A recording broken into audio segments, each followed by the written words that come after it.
by themselves, dinosaurs are a pretty cool topic and something that is relatively interesting and something that's very marketable as a game.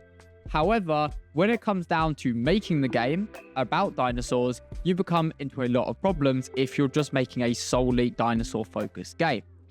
I was researching some stuff on what AAA companies are doing, and it seems that there are a very large majority of games existing out there that use dinosaurs. Now, whilst this is a great tell that goes on to what I was saying last episode of how dinosaurs are very marketable, it also means there's a lot of competition.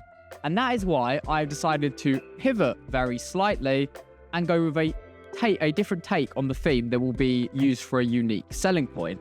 So instead of just dinosaurs, it is now going to be a game focusing on demonic dinosaurs versus the old gods instead of prehistoric humans. Now, this video is going to go into why I've gone down this different route and to kind of explain a little bit more on why I've suddenly transformed a purely dinosaur game into one including demons and gods.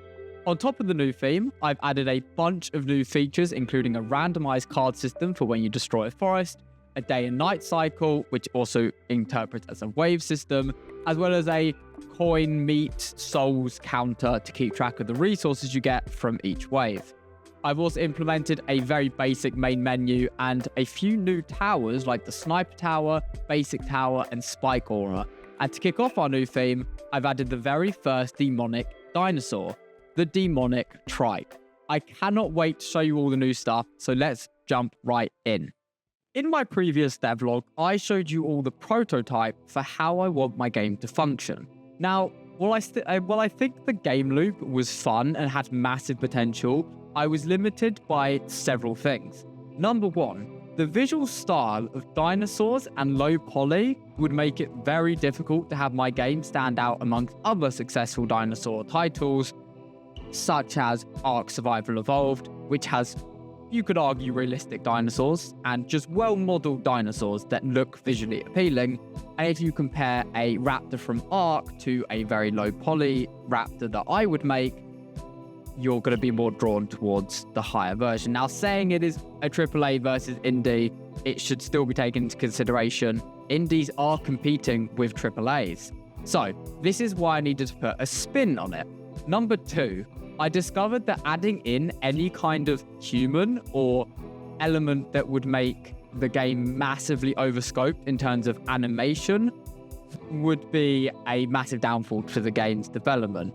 If I added humans in, I'd have to animate every single motion the human does, rather than just having, say, an object turn and face the enemy and then shoot a bullet at it, rather than having, you know, inverse kinetics of a human turning around, loading a bow and firing at a trike, for example. So this way was a problem in terms of scope, and to reduce the scope, this was another reason why I went with this new theme of demonic dinosaurs. And finally, number three, my brand as Subter Studios, as you can see based on my YouTube and based on my first ever video, it's meant to be built around the theme of horror. So if there is any way I can effectively get some form of horror into the game, then I will be sure to implement it.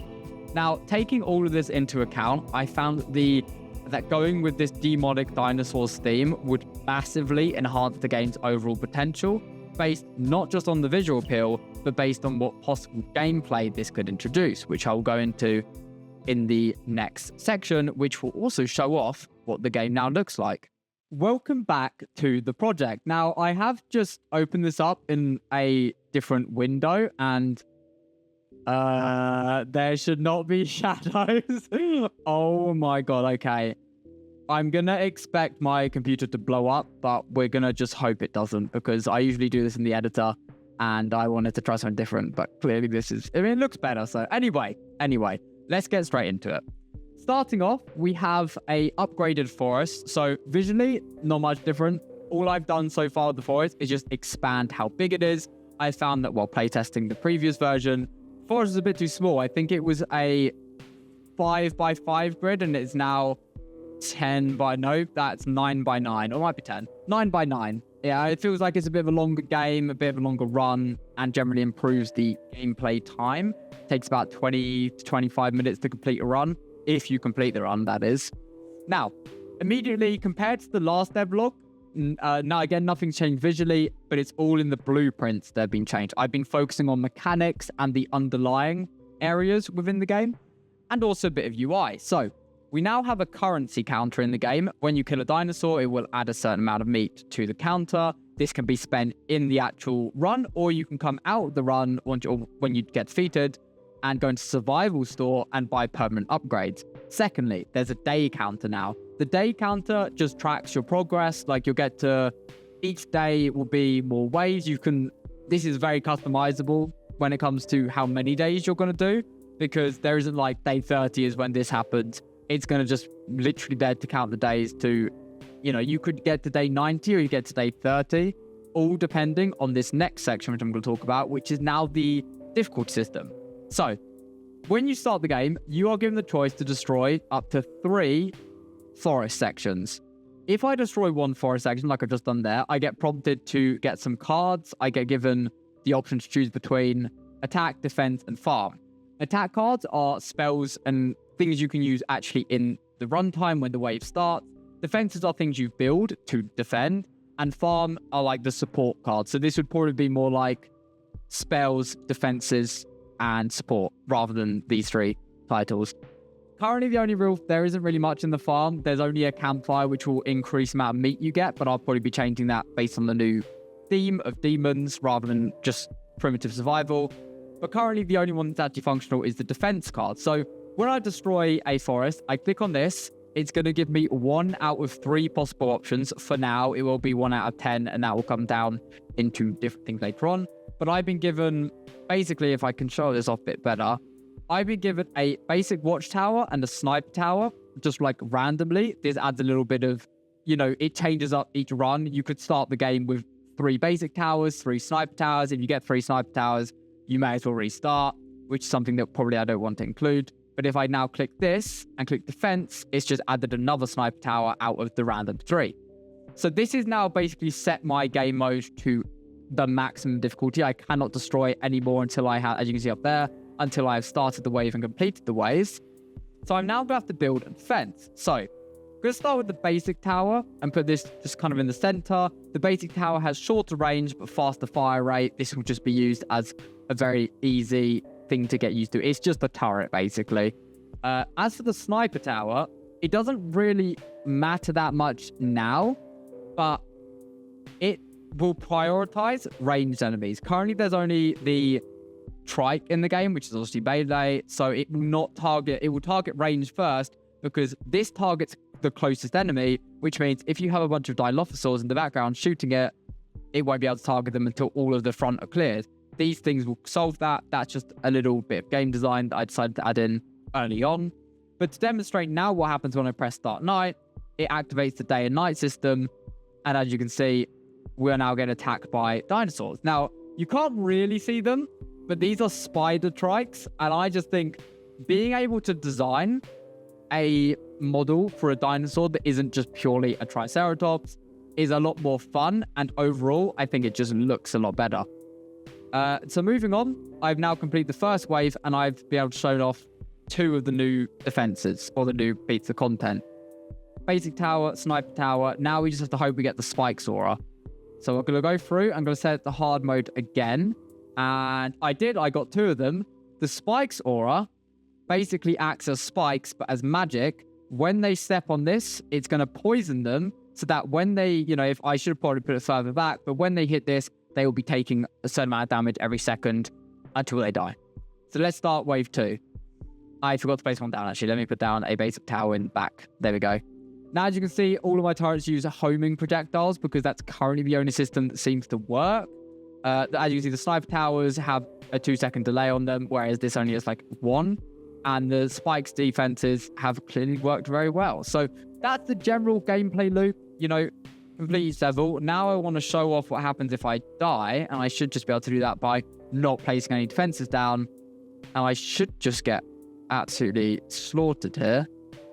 But as you can see, it also saves the spawners every level, so it's not like, you clear it There we go. The game is over now, and it's going to break my computer, so I'm just going to do that. Now, that was just the general game to demonstrate how it now runs. It looks a bit better as well. And I'm now going to move into... Okay, this is the main menu, by the way. It's not very good currently. It's just got the survival story and the basic general things. New game, start, quit. All of the things you'd expect from a main menu. And the survival story is the most important part, but there's currently nothing mechanically involved with that. So those are all of the new things when it comes to a face value. If I'm just going to show you the gameplay, that's what you're seeing. But now I'm going to go behind the scenes to how each of these things work. So if you're interested in that, then stick around for the next part. So for this next section, I'm going to start off by apologizing for anyone who knows how to use blueprints, because what you're about to see is visualized spaghetti code, but it does work.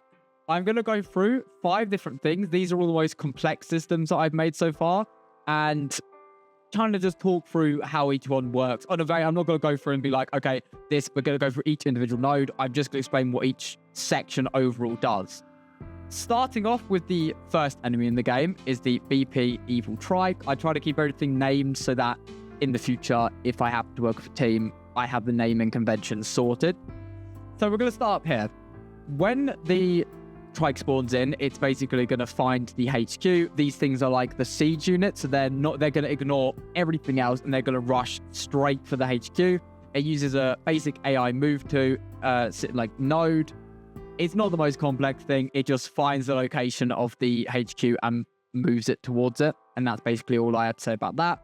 Then we had the whole killed system. So when it's killed, this is where the meat counter thing comes into play. It gets the save system and it adds 1 when it dies. And that's literally it. It just adds 1 to the meat counter. Moving on, we have when hit by a projectile. Now, this is the only bit that I've really made quite inefficient. When each individual enemy is hit, it's going to trigger the on-component overlap. And it's going to find all targets, or all targets with the tag. And then I'm basically going to have to do for each individual projectile or thing that can damage something, it's going to have its own little section. So the basic bullet is when it gets hit by either the sniper tower or the basic tower. And that just sets its health to, it just minuses 50 health each time it hits until killed, which then goes into this up here. And then I've also got the spike aura, which if it's not hit by base bullet, it will go, okay, is it hit by spike aura? If yes, it gets poisoned. This is a little bit better way of doing it. It's so important to have functions, but I can't figure out how to get a function past this point. And then it poisons it, and it literally just every, 0.5 seconds, it takes away 10 health and until it dies. And that is basically the trike. I'm also using a tag system for everything. So if I just go to tag, I'm going to use this system because it just seems to be working for now. So when I want to do the whole permanent upgrades thing and things like that, it's going to have things like light enemies, light defenses, medium enemies, medium defenses, etc. So like do more damage to actors with tag light enemy, for example. Now, moving on to the biggest blueprint I've ever done in my life. This is how it finds. This is the building system and the randomized loot system, and it's just it's a mess. I'm so sorry that you'll have to look at this, but I promise I can try to explain it. This took 2 fucking days. This took 2 days to make, so I apologize for my explanation because it's going to be a little bit pooey. But this, all of the movement and camera movement, I did just get from a video because I just needed something that works. I don't need to, go through and learn it all. What works. I'm never going to make any adjustments to the camera movement system. And if I need to, I can just go through and edit all that. So I won't be speaking about that. When you press spacebar, this is just how you get the actual option to select which thing you want to place. That's that. It's pretty simple. And now we come down to the actual placement system. So left mouse button is what you use to place something down. It then goes through can you place the building, meaning have you got buildings to place, or have you destroyed your first tree, for example, your first forest section? If not, or have you selected your building, and if you haven't, you haven't selected building to place. It goes into the save, and then it goes into just this barbaric blueprint system. These are the same thing. It's just if it has saved, if it hasn't saved, they're the same like section. It's going to get all of the light defenses, and it's going to check, do you have this one? Do you have this one? If yes, go through here, check building count, and then it converts the index information into information that this blueprint can use. So down in the bottom left here, it has all of the variables. I needed to basically, convert all of the information from the indexes that is what the system used to count how many defenses you have, and convert it into something that I can use here. Then it takes it into build mode. And I'll scroll down to build mode now. When it enters build mode, again, these two are the same. They're just on different paths. I should really use a function. And then it's going to get the player, the controller. It's going to find where the actual mouse is pressing. It's going to convert that press location to the world location using a line channel and line trace. I think it's line trace. And then depending on where it's hit, if it hits a target with a tag unplaceable, such as the forest or the HQ, it can't build there. If it doesn't do that, it's then going to find which building you selected, which is going to be converted through here, and it sets it. Oh my god, what have I done here? Oh, I selected on a thing. There we go. It's going to set it up here based on which one you've selected, and if you have it, it's like there. So it means it's a variable, means this is the only system that is somewhat efficient compared to others. Like, I can add on to this very easily compared to others. It's going to spawn whatever actor you've selected, and it's going to select the actor or the information of the index to -1. So you place one, you lose one, just so you're not placing like hundreds and etc. And that's what that all does. And I think that is everything in there. So this is the ball ache of a building system, if anyone was interested to know. Then we have a little bit more of a tame one. This is the wave manager. So this sets the time of day. So when you've clicked on the button, this goes to the UI. When you click on that start night button at the top, it will turn it to night, which is by getting the sun of the light, the global light, and just shifting it a little bit. Then it's going to get all of the enemy spawners, and it's just going to set them to start spawning things. That's what the begin night does. And it's going to keep doing that until all 5 enemies, or all of the enemies that can be spawned, have been spawned. And that then ends the night, wave complete. There's nothing much more to say about it. Now for the turret and the bullet. This is the bit that I really struggled on for a while as well, but it's working now. A lot of the tutorials tell you to have your turret rotate to face the actor, like the player, and it will just fire. And because it's looking in the direction of the player, the bullets are likely to hit the player. This didn't really work for what I wanted to do, because all of my turrets are like up high, so they can't shoot down, if that makes sense. So with this one, it's just on the event tick, it's going to get all enemies of tag, all actors of tag enemy. It's going to scroll through each of them. It's going to then find out, no, so it doesn't do in this part. It's going to check, is it in the detection range? That's what this little section here does. And then it's going to spawn a bullet if it has entered the range. So it doesn't do any of the targeting. That happens in the bullet. Now, going on to the basic laser, it looks pretty simple, but my god, it took 10 years to do. I'll start off with just prefacing by saying you need to have a projectile movement system, and then adding the homing projectile. I set it to very high to get it to work, but it is working. Let's move that to the side a little bit to show off a little bit better. Here is where the targeting system is. So it again gets all of the actors with tag enemy, and it's going to set it, it's going to find, and then based on what is the nearest actor, it will set that to the actor that is the target, which is this variable down here, gets the root component and sets the homing to target that root component, and adds a little green trail, which is what you can see in the effects bit from the previous one. And then once it's hit the enemy, it's going to destroy. And that's all that happens. And that is how the bullet system works. So those are just a couple of the things that have been made. This is like the technical side of things. If you guys are interested in this part of the video, then make sure to drop a comment and leave a like so I know to continue doing it. If not, then I will avoid doing this again, because it's a little bit hectic to look at all of this wires and see. I don't think I even understand it. But anyway, let's move on to now the next section of the video, which is going to be the future plans.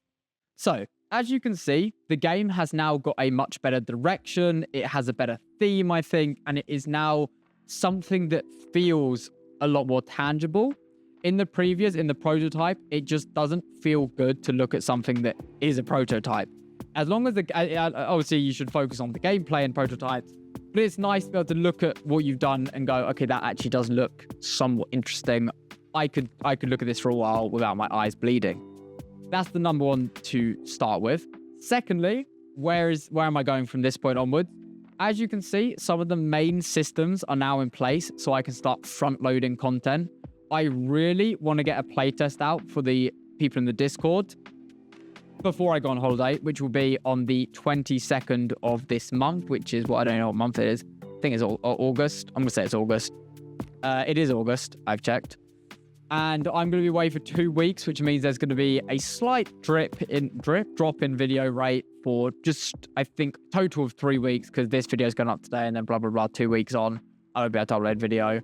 So that just explains what that is. I'll put a post out as well saying I'm going on holiday, etc. But when I come back from holiday and up until I go on holiday, I'm going to be focusing on adding in the farm cards, the attack cards, and front loading a few more enemies. Because currently there's one enemy, and that means there is no challenge to the game or skill to be used. Secondly, I really want to make a playable run. Currently, you can't actually beat the game. Like, there is a win variable, but it's not used. Obviously, when you clear the entire forest, that's when you should win the game, but there's no mechanics in there that says, okay, once all forests are cleared, then do something. And my general plan for what happens when you do remove all of the forest is either going to be you move into a completely new area, like a snow biome, etc. Or once all forests are complete, you get one final massive horde, as well as a boss and extra cards and things like that. So that's just the general plans going forward.